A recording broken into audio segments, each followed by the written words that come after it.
आज हम पढ़ेंगे परजीवी पौधों के बारे में। तो बच्चों, आपने अक्सर सड़क के किनारे लगे हुए वृक्षों के तने और शाखाओं से लिपटी हुई पीले रंग की संरचना अवश्य देखी होगी, जो कुछ इस प्रकार की होती है। देखा होगा आपने, बिल्कुल ये धागे जैसी संरचना लगी रहती है और किसी भी पेड़ के सहारे उस पूरे पेड़ पर फैल जाती है। इसको हम बोलते हैं बच्चों अमरबेल। तो बच्चों, ये पीले रंग की होती है और कई बार तो पूरे पेड़ पे छा जाती है। और बच्चों, खास बात ये होती है कि जो ये अमरबेल है, इसमें जड़ें नहीं पाई जाती हैं।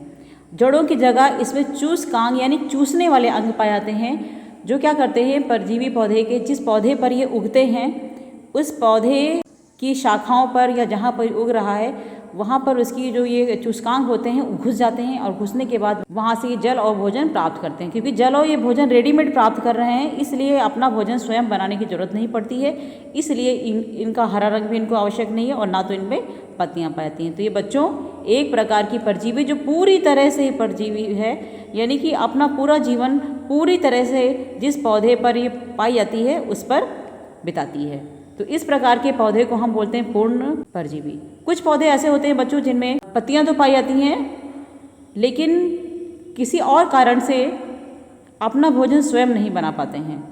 तो उस प्रकार के पौधे आंशिक परजीवी कहलाते हैं। जैसे चंदन पौधों पर उगने वाला आंशिक परजीवी है, क्योंकि भोजन तो स्वयं बना रहा है, हरा है, भोजन स्वयं बना रहा है, लेकिन पानी और खनिज लवण के लिए ये दूसरे पर निर्भर करता है। तो चंदन क्या है बच्चों? चंदन है आंशिक परजीवी। इसके अलावा बच्चों एक और प्रकार का जीवन व्यतीत करते हैं पौधे। उसमें क्या होता है, दो अलग अलग प्रकार के पौधे एक प्रकार से रहते हैं और एक दूसरे को लाभ पहुंचाते हुए जीवन यापन करते हैं। तो बच्चों, ये है मटर कुल के पौधे की जड़।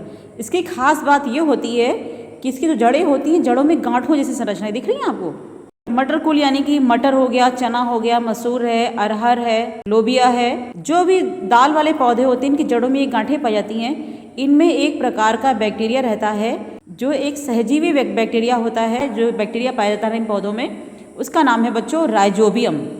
ये क्या करती हैं, इनकी जो जड़ें होती हैं, जड़ों में ये बैक्टीरिया इन गांठों में रहते हैं और ये क्या करते हैं, वायुमंडल की नाइट्रोजन को नाइट्रोजन के यौगिकों में बदल देते हैं, जिससे मिट्टी में वो प्राप्त हो सकें। जो वायुमंडल की नाइट्रोजन है वो पौधों के किसी काम की नहीं, लेकिन जब उस नाइट्रोजन को वे नाइट्रोजन के यौगिकों में बदल देते हैं तो ये नाइट्रोजन पौधे को प्राप्त हो जाती है और मिट्टी में जो नाइट्रोजन की कमी है वो पूरी हो जाती है। इसलिए ये भी कहा जाता है कि मिट्टी की उर्वरा शक्ति को बढ़ाने के लिए दो फसलों के बीच में एक दाल वाली फसल भी बो देनी चाहिए, जिससे मिट्टी में नाइट्रोजन की कमी नहीं होने पाती है। तो इस प्रकार जब पौधे एक दूसरे के साथ रहकर बिना किसी को नुकसान पहुंचाए एक साथ जीवन यापन करते हैं, तो इस प्रकार के संबंध को हम सहजीवी कहते हैं। इसके अलावा बच्चों एक अन्य प्रकार के पौधे होते हैं जिनको हम कीटभक्षी पौधे बोलते हैं। क्या बोलते हैं बच्चों?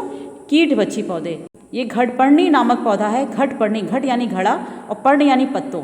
तो इसका ये जो पत्ती होती है, पत्ती ही घड़े का रूप, जैसे आप यहाँ देख रहे हैं, पत्तियों की ही एक रचना घड़े का रूप बना लेती है। और यहाँ पे ध्यान से देखिए, ये घड़ा बना हुआ है और पत्ती ने ही इसके ढक्कन का काम किया गया है, इसलिए इसको घटपर्णी बोलते हैं। और बच्चों यहाँ पर अंदर ऐसी व्यवस्था होती है कि कीट जैसे ही यहाँ बैठेगा, ये ढक्कन गिर के इसको बंद कर लेता है और कीड़ा इसमें फंस जाता है और बाद में उसका पाचन होने के बाद अपनी जो नाइट्रोजन की कमी को पूर्ण कर लेता है। तो ऐसे पौधे जो कीट का भक्षण करते हैं वो कहलाते हैं कीटभक्षी।